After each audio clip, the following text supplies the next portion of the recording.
বিএনপির একটা সংগঠন হলো বা মিছিল হলো, কোরআনুল কারীমের তেলাওয়াত দিয়ে আপনি শুরু করলেন মিছিলটা, আলেম ওলামাকে দিয়ে আপনি দাওয়াত করে দোয়ার মাধ্যমে আপনি মিছিল শেষ করলেন। অথচ আপনাদের নেতাই যদি বলে যে রাষ্ট্রের সাথে ইসলামের কোনো সম্পর্ক থাকতে পারে না, আপনি একদিক দিয়ে ইসলামের গোড়া কেটে ফেলবেন, আবার আপনাদের সমাবেশে আলেম ওলামাদেরকে দাওয়াত করে আপনি কোরআনুল কারীম তেলাওয়াত দিয়ে বিএনপির মিছিল বা একটা আপনি সমাবেশ শুরু করবেন, সেটা হয় কিভাবে? কথা বুঝতে পারছেন?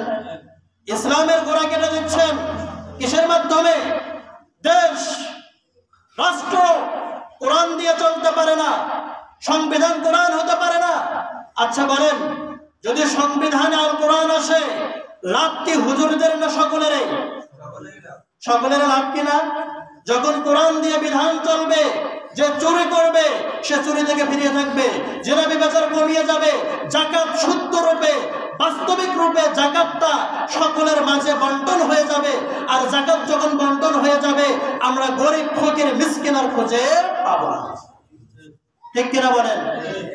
আপনি উপরে উপরে ইসলামের গোড়া কেটে দেবেন, আপনি বলবেন যে কোরআন দিয়ে দেশ চলতে পারে না, আবার আলেম ওলামাকে নিয়ে আপনি কোরআনুল কারীম তেলাওয়াতের মাধ্যমে শুরু করবেন, এর ফায়দা কি হতে পারে? কথা বুঝতে পারছেন? এই জন্য তাওহীদ যদি স্বীকার করেন, নিজেকে মুসলমান বলে যদি বিবেচিত করতে চান, যদি তাওহীদের আসল প্রবক্তা হতে চান, দিলে মনে প্রাণে আপনার বুঝে আসুক বা না আসুক, আপনার যুক্তি চলবে না, আপনার কৌশল চলবে না, সবকিছু বানচাল করে দিয়ে একমাত্র আপনার মাথায় নিয়ে আসতে হবে মুহাম্মদুর রাসূলুল্লাহ যে দিন নিয়ে আসছে, এই দিনকে আমি সামনে ফলো করে চলবো। তখনই আপনি প্রকৃত মুমিন বলে বিবেচিত হবেন, ইমানদার বলে বিবেচিত হবেন।